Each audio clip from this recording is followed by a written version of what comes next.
Gondia broad gauge पर Covid के चलते बंद हो गई रेल सेवा आम यात्रियों के लिए आज फिर रविवार 5 दिसंबर से शुरू की गई है। सांसद राकेश सिंह के द्वारा हरी झंडी दिखाकर ट्रेन को रवाना किया गया। ट्रायल ट्रेन में नैनपुर के लिए 75 यात्रियों ने टिकट लेकर यात्रा की। ट्रेन शुरू होने को लेकर स्टेशन में यात्रियों में काफी उत्साह देखने को मिला। सांसद राकेश सिंह के प्रयासों से रविवार सुबह 11 बजे इस पैसेंजर ट्रेन को जबलपुर स्टेशन के प्लेटफॉर्म नंबर 1 से रवाना किया गया। इस कार्यक्रम में वर्चुअल तौर पर केंद्रीय राज्य मंत्री राव साहब दादाराव पाटिल दानवे भी जुड़े रहे।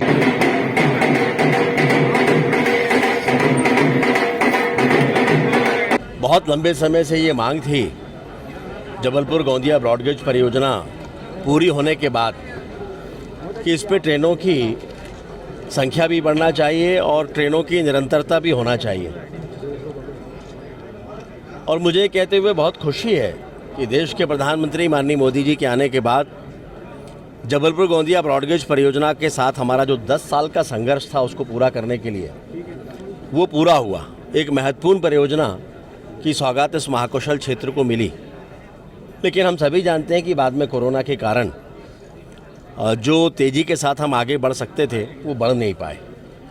हमें जो ट्रेनें चल रही थी उनको भी रोकना पड़ा और नई ट्रेनों के बारे में भी सारे निर्णय होल्ड पर डाल दिए गए और वो स्वाभाविक भी था।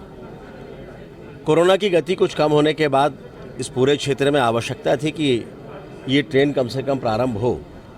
मुझे लगातार लोग संपर्क करते थे, जबलपुर से नैनपुर के बीच के वो सारे लोग जो इससे प्रभावित थे, और इसलिए फिर मैंने इसके बारे में केंद्रीय रेल मंत्री माननीय वैष्णव जी से बातचीत की, दानवे जी से बातचीत की, उनसे आग्रह किया और 2 ट्रेनों के बारे में आग्रह किया था, जबलपुर नैनपुर और जबलपुर चांदा फोर्ट वाया गोंदिया।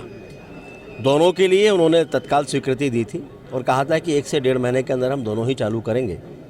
और बहुत खुशी है कि जबलपुर नैनपुर ट्रेन आज प्रारंभ हो गई। जबलपुर गोंदिया चांदा फोर्ट थोड़ा हम ये मान सकते हैं कि ये प्रभावित होगा कोरोना की गति पर और उसके आधार पर शीघ्र ही उसके बारे में भी निर्णय होगा।